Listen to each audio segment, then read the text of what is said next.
Hello et bienvenue sur Factor X, le podcast qui réveille vos soft skills. Je suis Anna Martineau et je suis convaincue qu'on peut devenir de meilleurs managers, de meilleurs vendeurs, de meilleurs communicants ou encore mieux collaborer au sein d'une équipe si on décide d'investir dans notre savoir-être. J'ai donné vie à ces convictions en fondant My Learning Store, un organisme de formation spécialisé dans le développement des soft skills en entreprise. Ma vision, c'est d'inspirer un maximum de personnes à développer leurs soft skills parce que je sais que c'est la garantie de l'employabilité, du bien-être et de l'équilibre. Et c'est aussi pour ça que j'ai lancé Factor X, le podcast qui va littéralement réveiller vos soft skills. Ici, je vous livre des pratiques qui marchent pour réveiller votre truc en plus, libérer votre potentiel et devenir une meilleure version de vous-même. Bon, bonjour, bienvenue. Je crois qu'on est tous là. Oui, on est tous là. Donc, on va pouvoir commencer cette réunion. Alors, on se voit aujourd'hui parce que... peu importe en fait. Avec un démarrage comme ça, la personne n'a pas encore commencé, elle n'a encore rien dit, et moi, j'en ai déjà marre.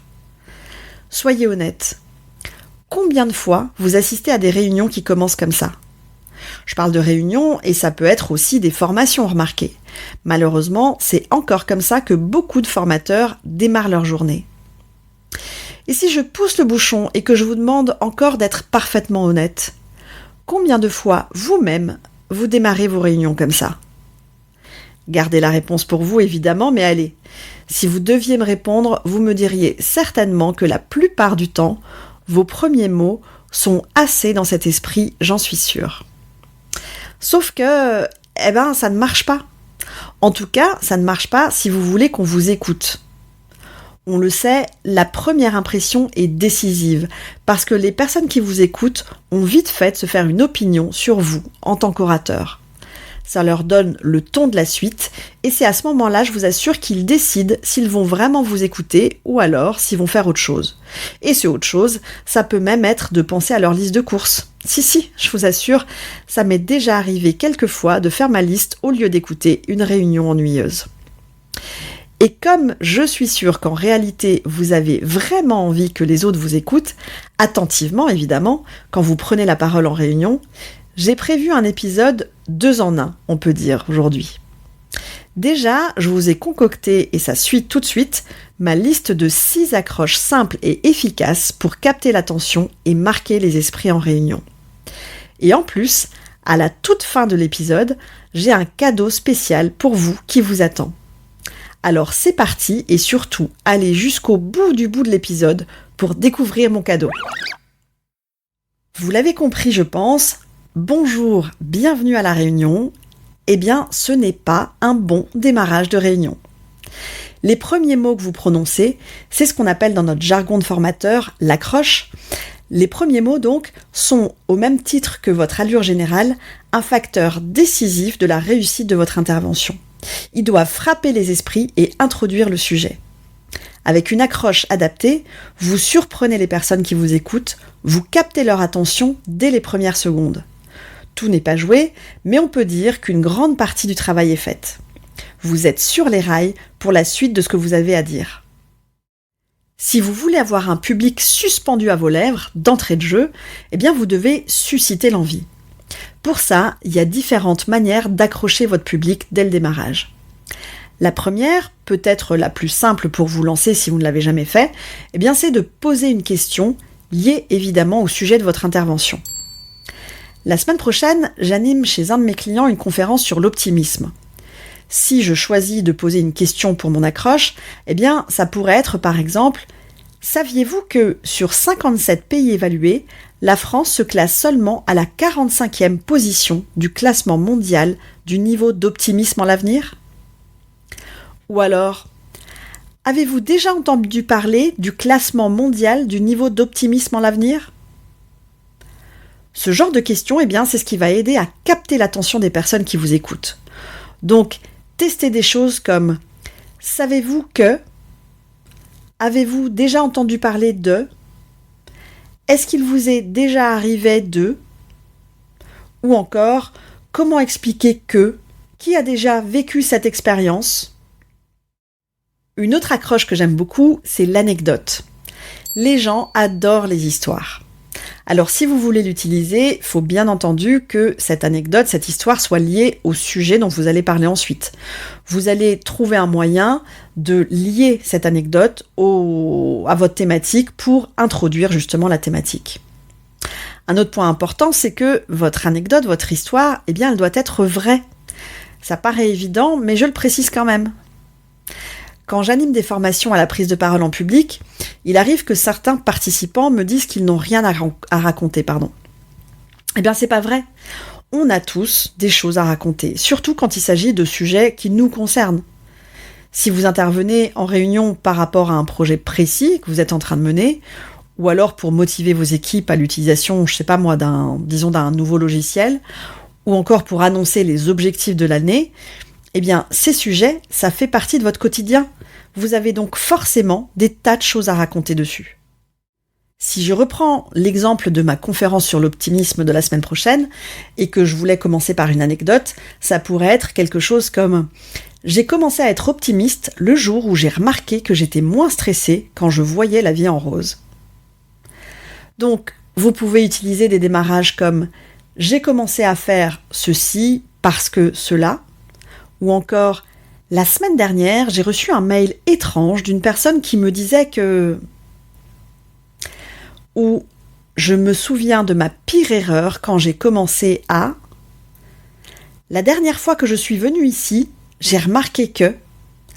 ou encore tout simplement « J'aimerais vous raconter une anecdote » et vous racontez votre anecdote. Vous pouvez aussi commencer par une grande idée, une ambition forte.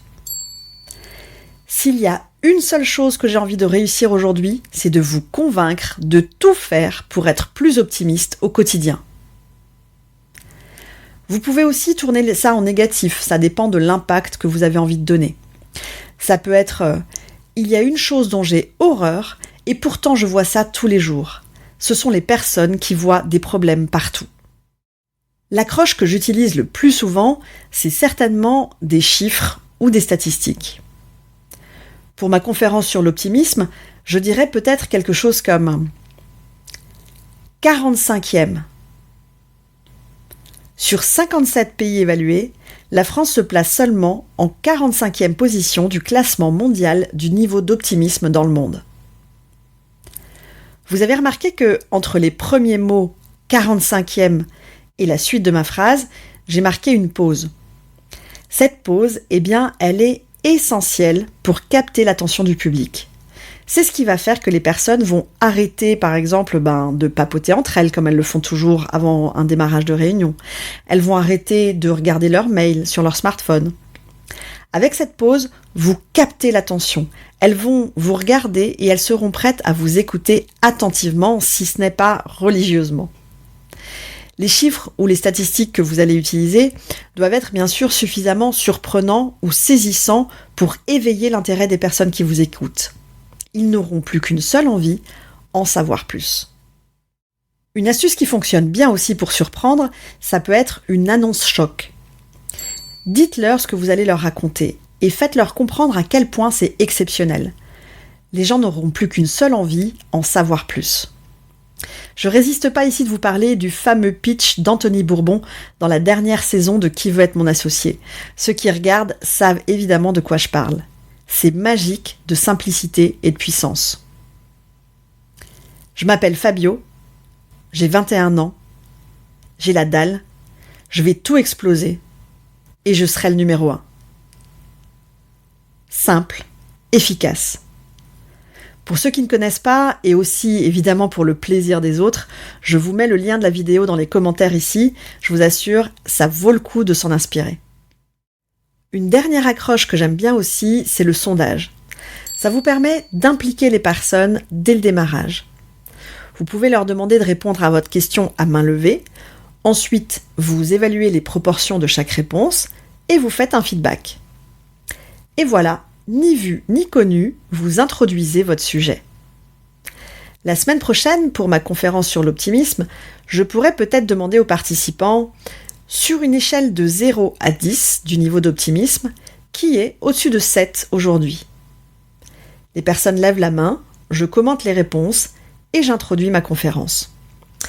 Mais attention à la question qu'on pose parce qu'en fonction du sujet, certaines personnes pourraient se sentir mal à l'aise de donner leur vraie réponse. Et j'avoue que je pense que c'est le cas ici pour ma conférence. Si une personne n'a pas le moral et que tous ses collègues lèvent la main, elle va peut-être le faire elle aussi. Elle va peut-être aussi lever la main pour faire comme les autres, juste pour ne pas se sentir pointée du doigt parce qu'aujourd'hui, ça va pas trop. Donc, pour ce sujet, je ne vais pas choisir cette accroche. Mais en fonction du sujet de votre réunion, ça peut être, je vous assure, un très bon moyen pour capter l'attention et donc tester ça la prochaine fois. Pour vos prochaines réunions, vous avez donc vraiment le choix maintenant. Vous pouvez alterner avec ces 6 exemples d'accroches qui vont vous permettre de capter l'attention des personnes qui vous écoutent. Donc, au lieu de dire « bonjour et bienvenue à cette réunion », commencez directement par poser une question, raconter une anecdote, annoncer une ambition forte, donner un chiffre clé ou une statistique, faire une annonce choc, ou alors faire un sondage. Une fois que c'est fait, là, vous pouvez accueillir les personnes et annoncer le sujet de la réunion, mais pas avant. Vous êtes maintenant armé pour captiver votre public dès les premiers mots et faire en sorte non seulement d'être écouté, mais aussi marquer les esprits. Vous n'avez plus aucune excuse. Mais connaître cette technique, évidemment, ça ne suffit pas. L'action, comme toujours, c'est la clé. Et pour vous mettre en action tout de suite, j'ai prévu un challenge pour vous, bien sûr. Votre mission, si vous l'acceptez, ça va être déjà de choisir une de ces 6 accroches qu'on vient de voir. Pensez à celle qui résonne le plus pour vous ou celle qui vous semble le plus adaptée à votre prochaine intervention. Préparez votre présentation exactement comme vous le faites d'habitude. Une fois que c'est fait, préparez votre accroche, celle que vous aurez choisie, et intégrez-la au démarrage de votre intervention. Ça doit vraiment être les tout premiers mots que vous allez prononcer. Et observez les réactions. Soyez attentif à la manière dont les personnes réagissent. Est-ce qu'ils ont l'air plus attentifs que d'habitude ? Est-ce qu'ils ont l'air plus engagés ? Est-ce que la discussion ensuite vous paraît plus dynamique que d'habitude ? Je sais pas pourquoi, mais mon petit doigt me dit que oui. Ce challenge, c'est une vraie opportunité de mettre en pratique ces techniques des accroches et de voir concrètement son impact sur votre capacité à captiver et à engager les personnes qui vous écoutent en réunion. Je le dis souvent, il n'y a pas de secret. Pratiquez, pratiquez, pratiquez. Pour moi, la prise de parole en public, c'est un art et c'est aussi et surtout une compétence que vous pouvez développer par la pratique. Et à ce sujet, je vous le disais au début de cet épisode, aujourd'hui, j'ai un cadeau un peu spécial pour vous. Pour ceux que ça intéresse, et forcément, si vous avez écouté cet épisode, c'est que ça vous intéresse, j'ai créé un guide gratuit dans lequel j'ai résumé les 7 clés essentielles pour transformer votre manière de parler en public. Je vous mets le lien ici dans les notes de cet épisode. Je suis sûre que vous m'en direz des nouvelles. C'est tout pour aujourd'hui. Il est temps pour moi de vous donner rendez-vous la semaine prochaine pour d'autres pratiques actionnables dans votre quotidien. Ciao, ciao! Si cet épisode vous a plu, le meilleur moyen de me le dire, c'est déjà de vous abonner au podcast et aussi de me laisser un avis 5 étoiles avec un petit commentaire sympa sur Apple Podcast. Vos avis et surtout vos commentaires, ça va vraiment m'aider à mieux référencer le podcast sur iTunes et ça me motive encore plus à continuer à enregistrer ces épisodes toutes les semaines. Alors d'avance, merci pour ça!